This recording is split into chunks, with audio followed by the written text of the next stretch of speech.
Thank you. Well, good afternoon. Let's talk about the technology and techniques for cardiac CT. I mix a little bit of basic concepts, things that you need to know, but I think I go a little bit more practical in terms of focusing on techniques, why we choose certain protocol, why we choose certain energy level, and so on and so forth, depending on the clinical indication.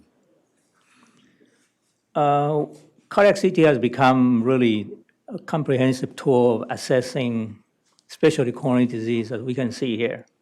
Okay, you can look at the lumen stenosis using CT angiogram, look at plaques. You can analyze the chamber size and function. You can look at the myocardium. You can look at the physiology indirectly using CT-FFR, and also, for now, some idea about the valvular function, obviously in pericardium and the great vessel. And we all know, the fellows who rotate through the lab, how busy we are every day, because it's really a powerful technique. So in order to apply it more properly and benefit the patient, we need to understand a little bit better how the CT works. So CT, in a sense, is not so different, the principle, compared to nuclear, when Dr. Memarian gave an excellent overview. So essentially, you have X-ray tube generate energy, go through a collimator, and go through the objects of the patient, and the signal get picked up by detectors, and by serial computational transformation, it generates images. So it's very similar to CT, nuclear, I should say. So CT essentially, well, we try to acquire a large number of transmission measurements through the patient at different positions. So each image that we generate comprises over 1,000 single line of what we call ray, which is a measurement through the patient by a single detector at a single moment at a time. So when you put everything together, we get a projection. And by going through the patient through the cranial caudal or z-axis, we can obtain a volumetric set of images. And from there, we can process the way we like. So that's kind of the basic principle. Hardware, okay, you can see from the left-hand side, that's what a CT scanner looks like, what the patient see. This is what we could see when they come to do the maintenance. I mean, it's a very complex machinery, X-ray tube, that's where it generated. This is a generator. So electricity generates different type of X-ray, the collimator, and this is where the patient goes, and the detector is underneath. So this thing rotates around the patient, for instance. So this is how we acquire the images in principle. So unlike like nuclear, we also need collimator. So X-ray, beneath the X-ray tube, you have a collimator. The current generation CT is the shape of the collimator is a fan shape because of the rotation. And the collimator, what it does is decrease the scatter. You don't want the X-ray to go directly through the line, so we can reconstruct and know where we're looking at. Obviously improve the image quality. And in CT, the collimator width is determined in principle by the width of the detector that's in the other side of the patient, okay? So as a user, as a technician, we choose the collimation before the acquisition, depending on the indication of the study. For coronary, for cardiac applications, it's very simple. We want the best resolution possible. So we choose the thinnest slice possible, essentially the same as the detector width. But for instance, if you want to do an abdomen and pelvis, when you want to look at large organ, you don't need that much resolution, so you can use a larger collimation, a larger slab. Okay, so what comes out of the X-ray tube, right?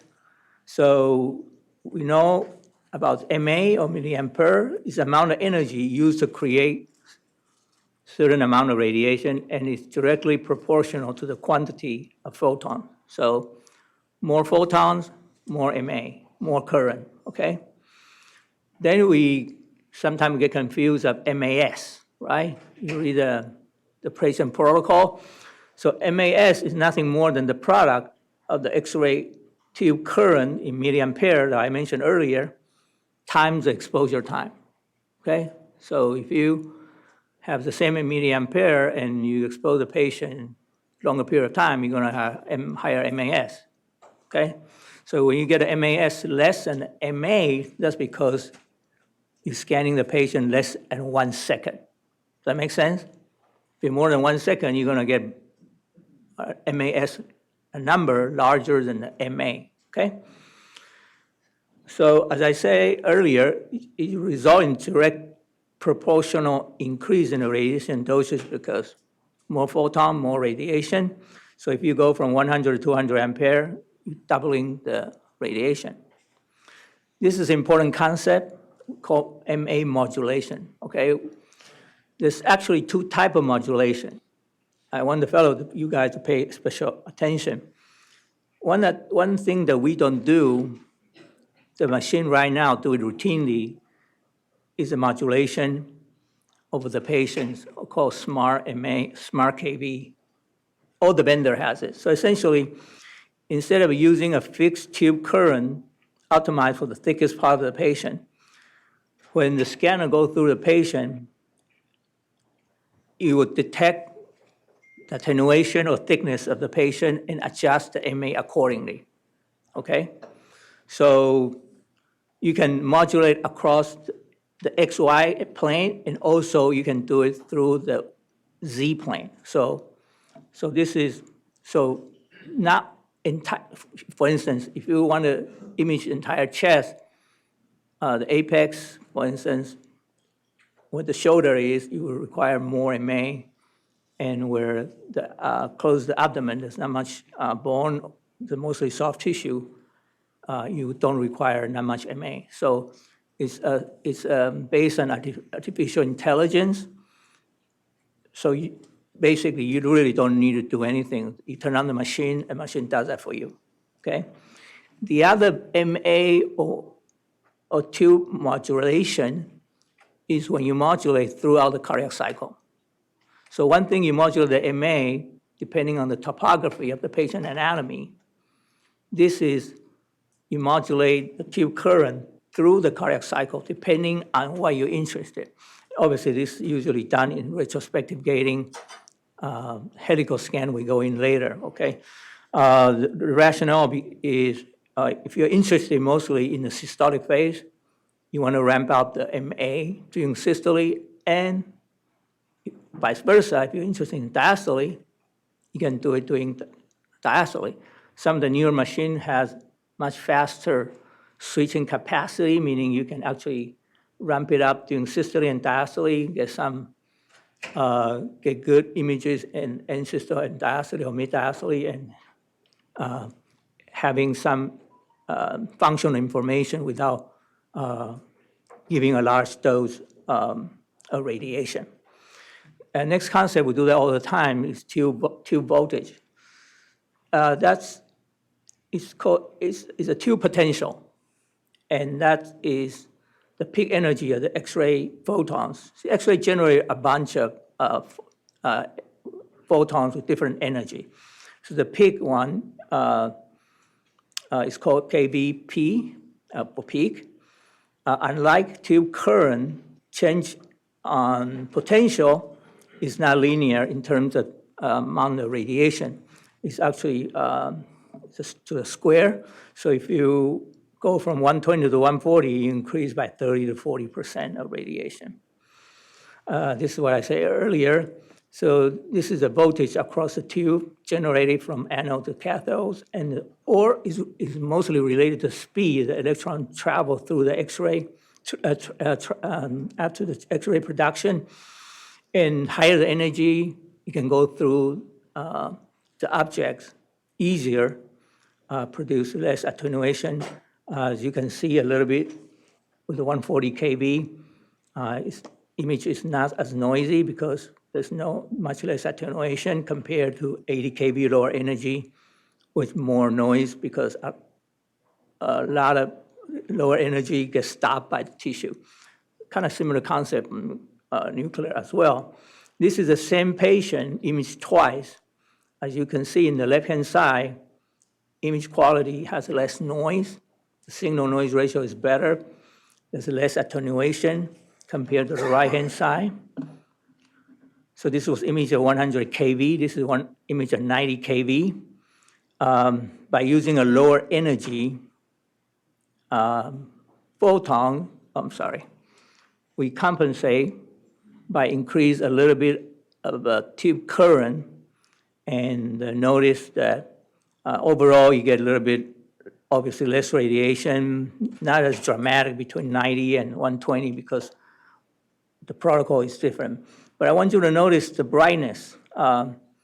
Despite using more contrast in this 120 kV study, the contrast signal is higher in this lower kV study with 75 cc of contrast because 90 kV is closer to the kVp of iodine, which is about 40 kV.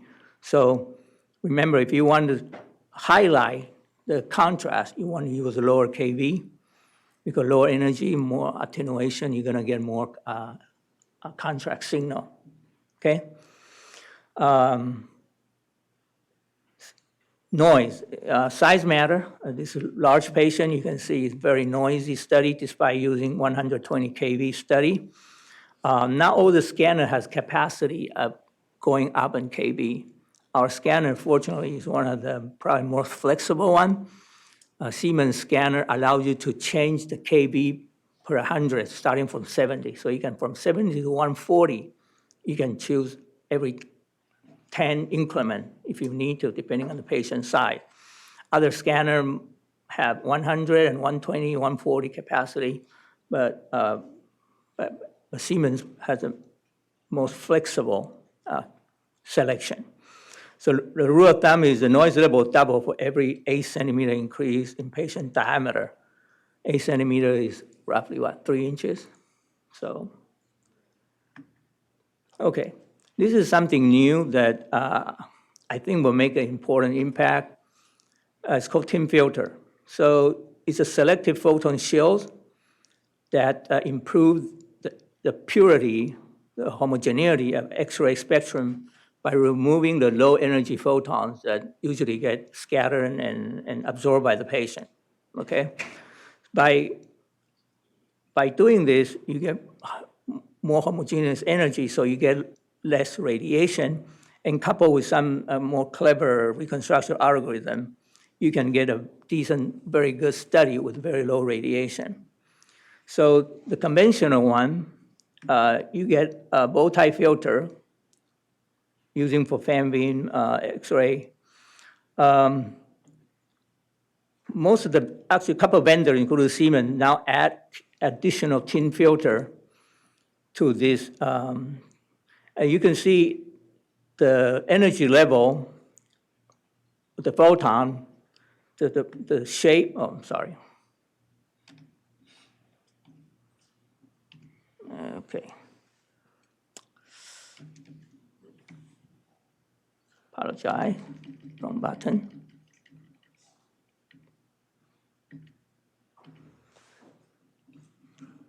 So this is the shape of the energy profile with the regular filter.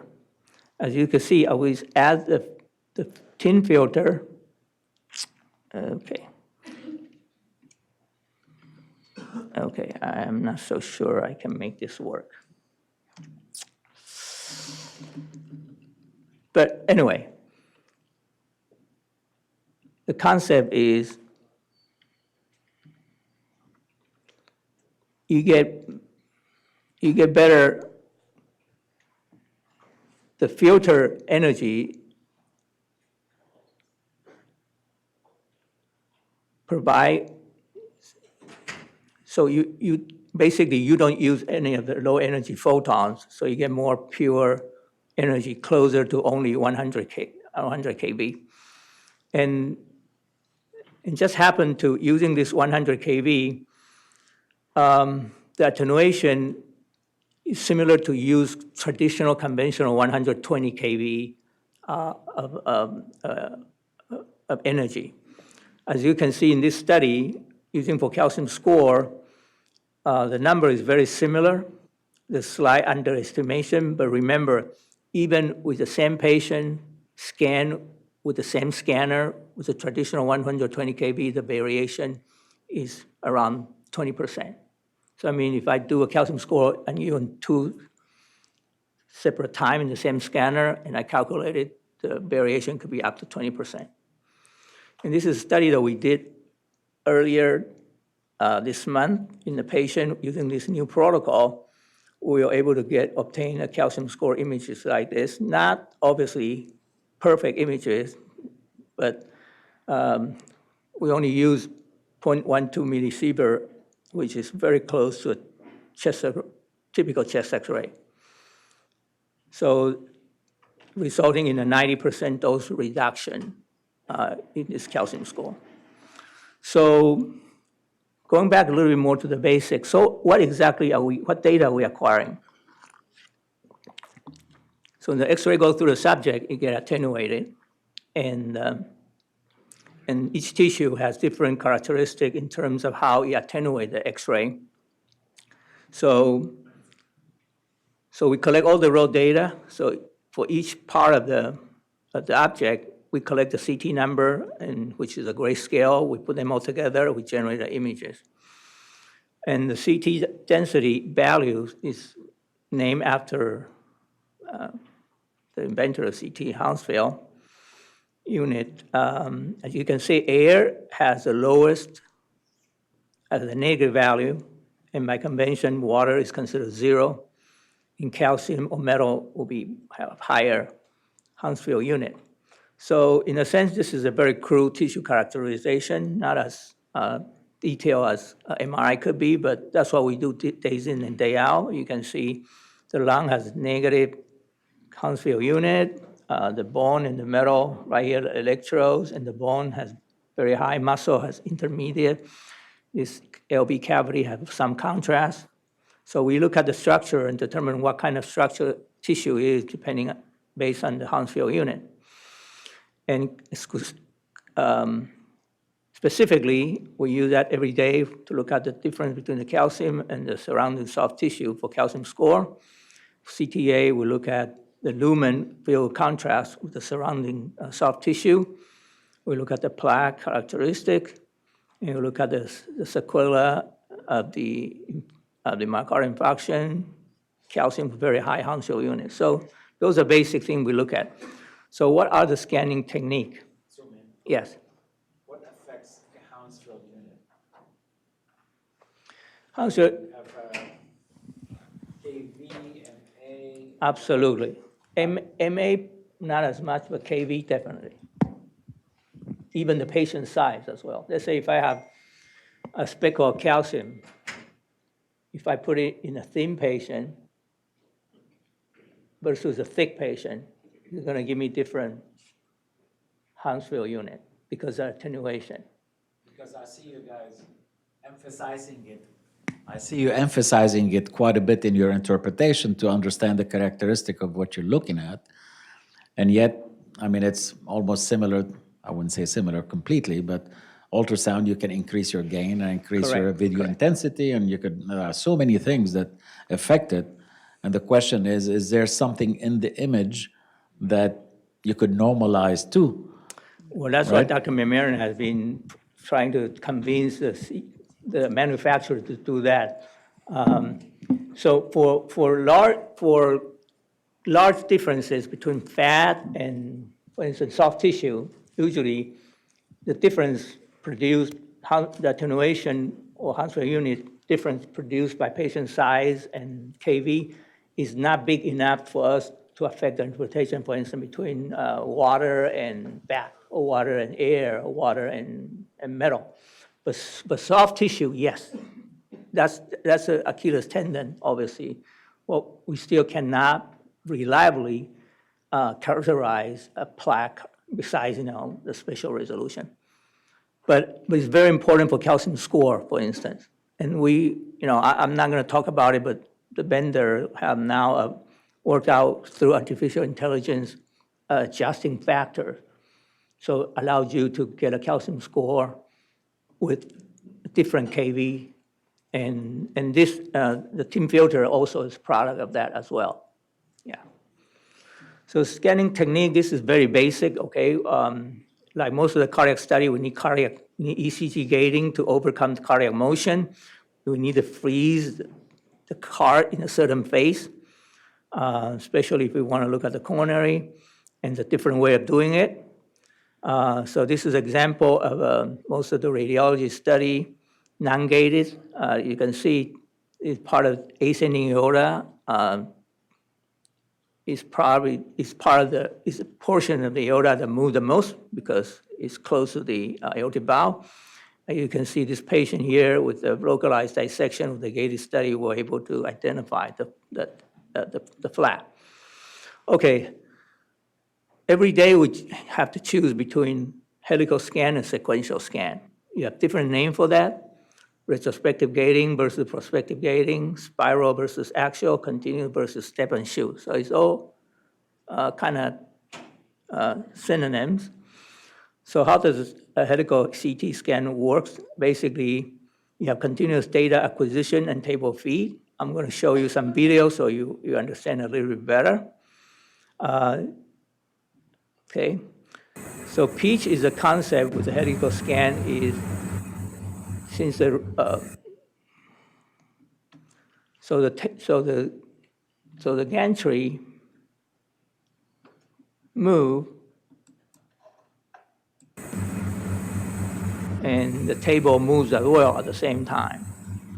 Okay, so this is called is exclusively for helical or spiral CT. Okay, so the table move continuously with the gantry rotate.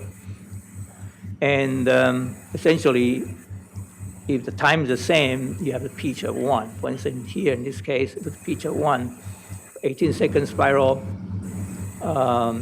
acquisition, 1 centimeter slices, 1 second rotation as pitch of 1. Pitch of 2, meaning that the table moves twice as fast, so basically you cover in the same time twice the distance. This concept used to be very important, but now with the newest scanner, it's almost become not as, I would say, almost obsolete with the new scanner we have.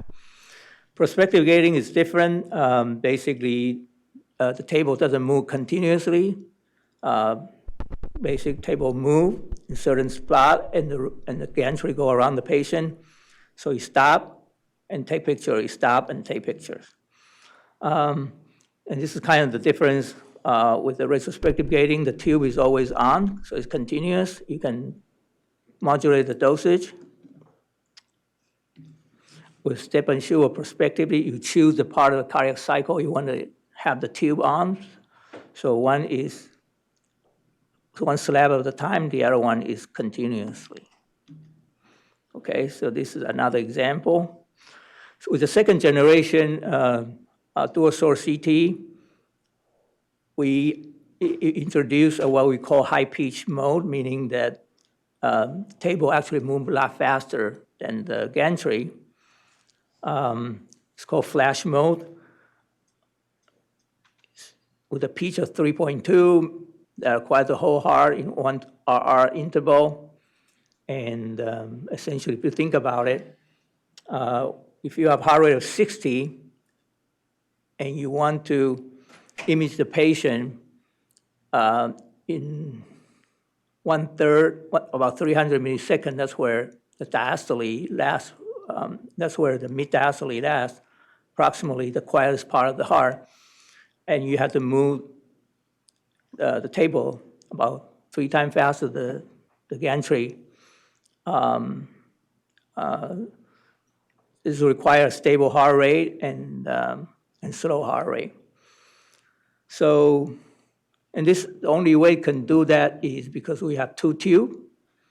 Otherwise, if you imagine, if you go through the patient, if the table move faster, the coverage of the gantry, you're going to have gap in terms of data acquisition. But since you have two tubes, you can fill that in and allow us to scan the patient real quickly. And the whole idea is less time you expose the patient to the tube, less radiation. Okay, so spatial resolution in CT is the narrowest distance between which two objects could be discriminated. And most of the scanner we have in plane XY axis resolution is about 0.4 to 0.6. And the Z axis or through planes is about 0.6 to 0.5. Invasive angiogram, for you to know, is about 0.1 to 0.2. So essentially, we are not as accurate as invasive angiogram. And mainly is determined by the collimation and the detector width that I mentioned earlier. The reason being that on the left-hand side, you have thinner slices, you get better detail, for instance. Again, you get more noise as well. This is the thicker slices, you get better signal, but again, you lose detail. And this is one of the images that we have from Philips Brilliant scanner, a very, I would say, outdated scanner. We can see the stenosis, but you can see we can't really see the detail very well compared to invasive angiogram. And that comes to the important part of what we do every day in terms of reporting the percentage of stenosis. So if we compare the QCA, which is a lot more accurate than CT angiogram, our deviation is about 17, one standard deviation between the QCA of CT angiogram and invasive angiogram is about 17%. So if you think about two standard deviations of 34%, meaning that if you call stenosis of 50%, could be 20 to 80. Worse if you have motion or calcium. So that's important. That's why society, the guideline, we don't never recommend that you report, 75% stenosis, because that's just not accurate at all. So we go by semi-quantitative. Temporal resolution, as you all know very well, is the speed or ability to stop the heart or the shutter speed of the camera. And heart moves, and different part of the heart moves different speed. So the temporal resolution, it really depends how quickly the gantry can rotate. And since we only need 180-degree acquisition, the temporal resolution is gantry rotation time divided by 2. And we all talk about this already. Diastole is the quietest part of the heart, but it's very variable. Sometimes it ends systole. The heart is pretty quiet as well. And the image quality change depending on the heart rate, because diastole duration is depending on the heart rate. This is a gantry rotation. So the first generation CT, usually the rotation time is about 400. Siemens has the fastest camera gantry. You can see right there. And it's the reason why we cover it, right? So the patient won't freak out. So our scanner, the gantry rotation is 250 milliseconds. As I mentioned earlier, the temporal resolution is divided by 2, so 125. Since we have 2 detectors, we only need to acquire 90 degrees roughly, so the temporal resolution is about 62.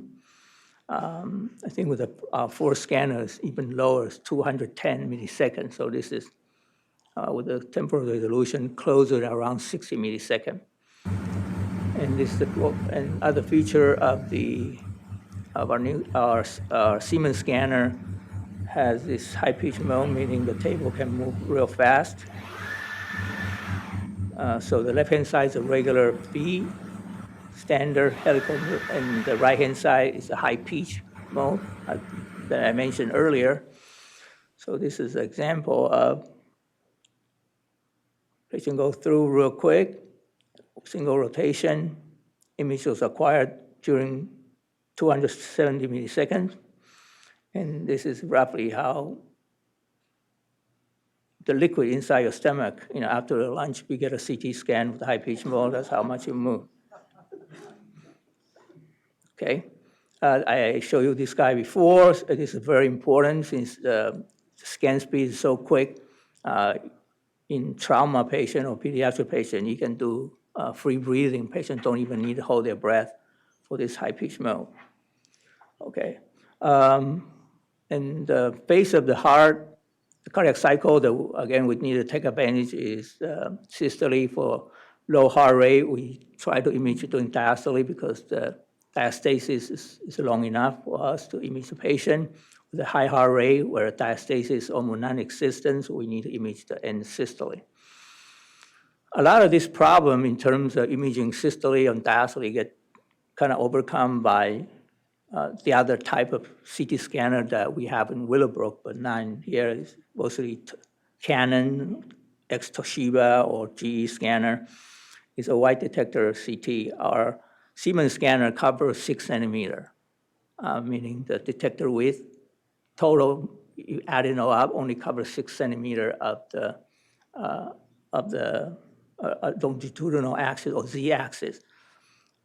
This white detector scanner cover 14 to 16 centimeters. So essentially, one single rotation is enough to cover the entire heart. So for the fellow, there's no helical scan anymore. Well, this is just prospective gating, basically the table that doesn't need to move, unlike our Siemens scanner. Does that make sense? Because one single rotation, the detector is so wide, cover the entire heart. I mean, one single rotation, you can image the entire heart, so you don't need to move the patient. So you get rid of step artifact. Every part of the heart, the image is exactly at the same time, which I think is important for functional assessment. So this is, the top part is example of the helical scan. The patient moves when the gantry is moving, okay?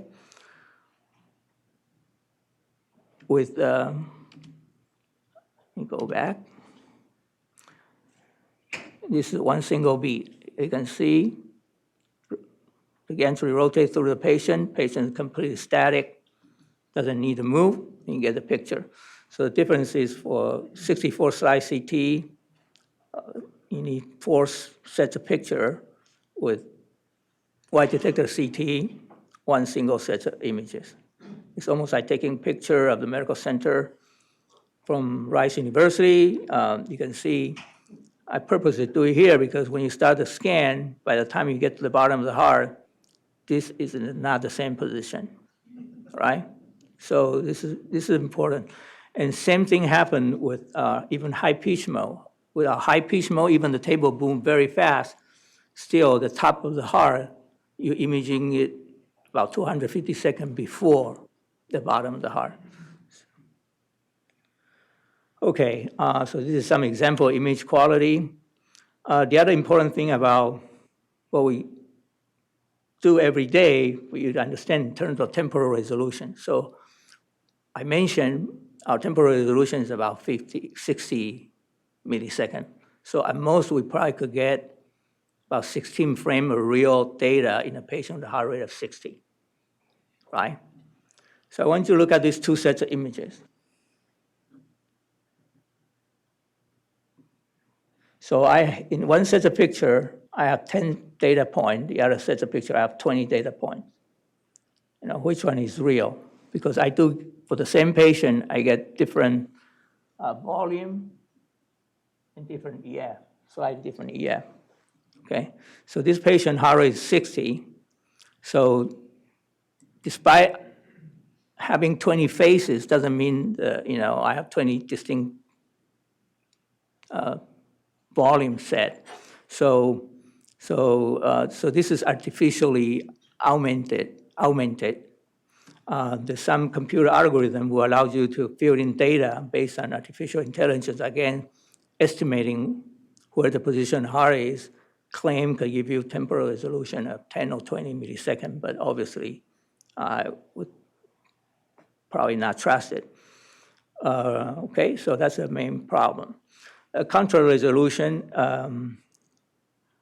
is important because most of the tissue that we want to image has very similar attenuation, like muscle and vessels and soft tissue. So that's why we need to use contrast. This is an example of Dr. Reardon's patient. The reason why we wanted to give contrast is obvious. In this non-contrast study, in the coronal projection of the heart, we know there's probably some calcium around this thing here. From what we know, it looks different from what we usually see. So once you give the contrast, you can clearly delineate what's intravascular space, the blood, versus soft tissue. Here you can probably make out a little bit, a slight enhancement of the myocardium compared to the mass. So the low contrast resolution will refer to the resolution between tissue of very low attenuation factor, like between this mass and the myocardium, and high contrast resolution that you might hear sometime refer to the differentiation between the high contrast signal, the low contrast signal. In order to get a good study, we need to have good contrast intensity, and the injection rate is very important. The higher injection rate, the better the contrast, the better the volume, the bolus. Timing is important, depending on the structure you want to look at. If you want to look at coronary only, you want only signal in the left side of the heart.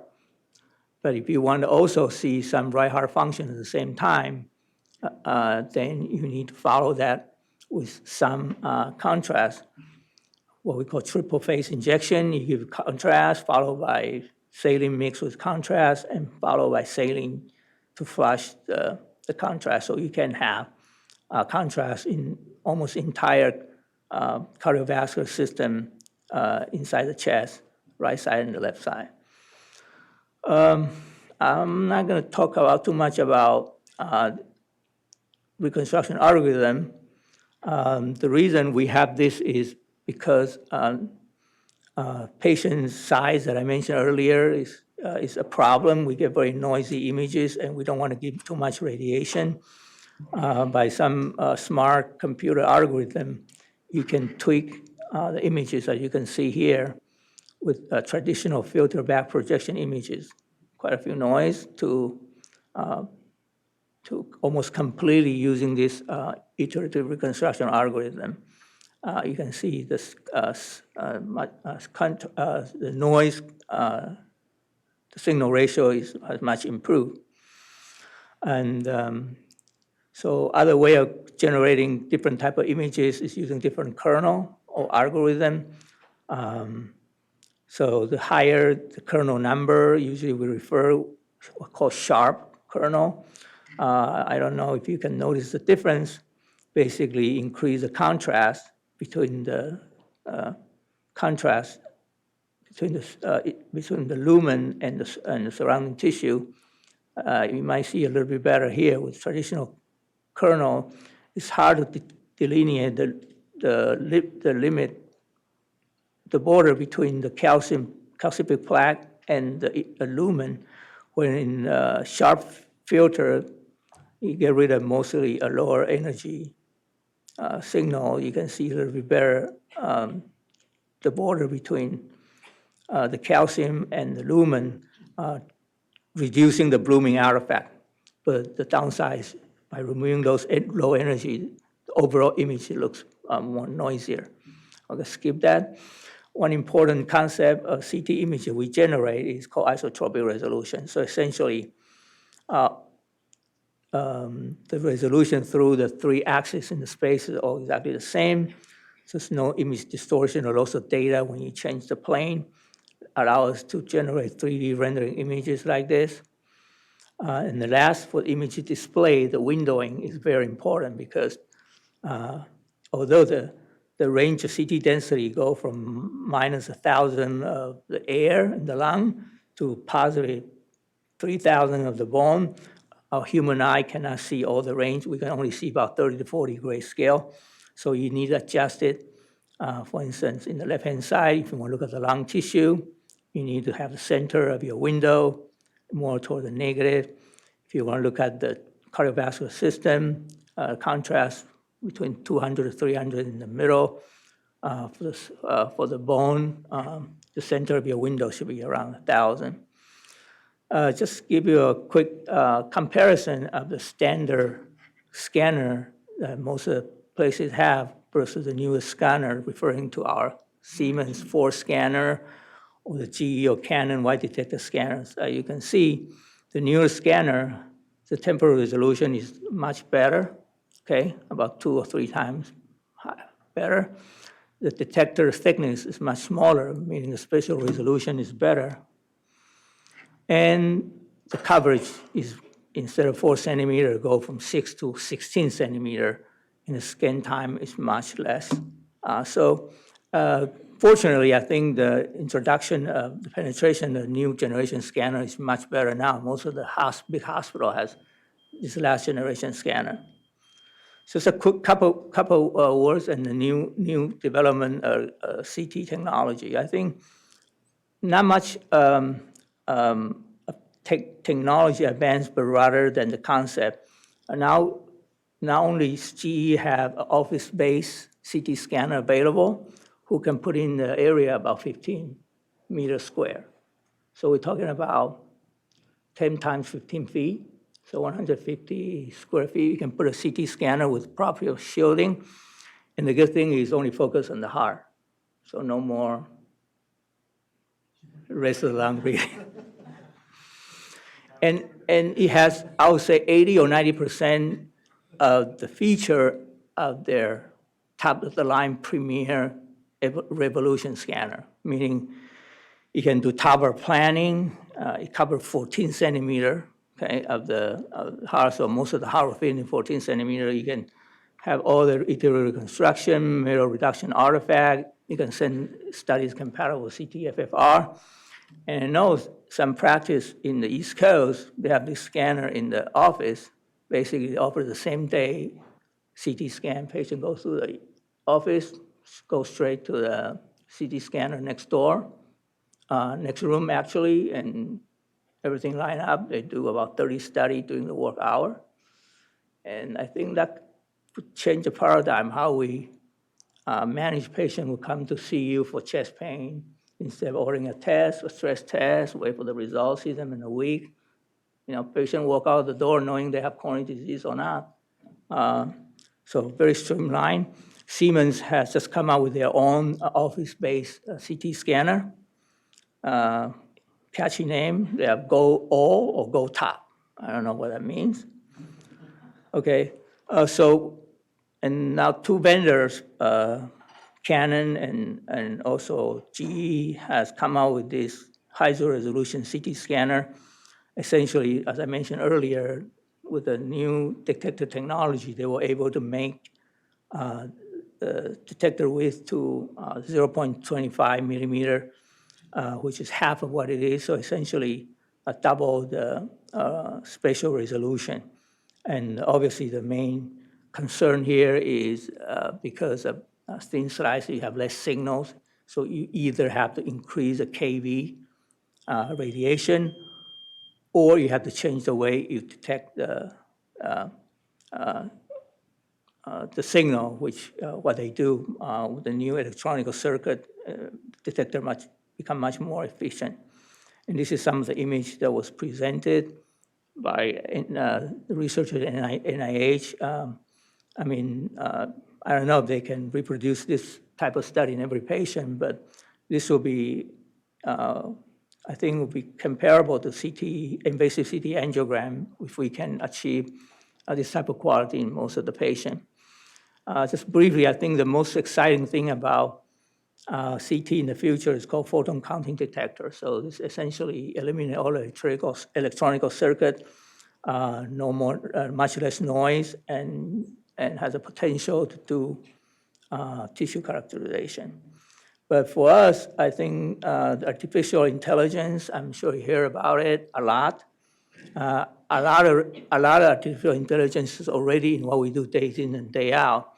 But the idea in the future is, you highlight the study, automatic characterize the tissue, do automatic measurement, and automatic reporting. So no more dragging, no more typing. I know Siemens, I think the first step, obviously, the vendor trying to, right now, is working very hard in getting, for instance, a calcium score, auto quantification of calcium score. So I know it was a lot to cover. It's hard to get a sense of what CT can do. The plan is, I think, like nuclear and echo, we're gonna also start trying to get together with the fellows, especially advanced imaging fellow who are interested in CT. We sit down, go through the cases with time, and you can go through more detail about those advanced feature of the CT. Okay, that's all I have today.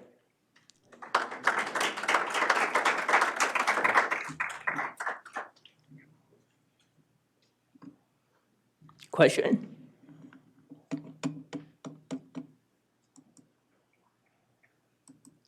Okay.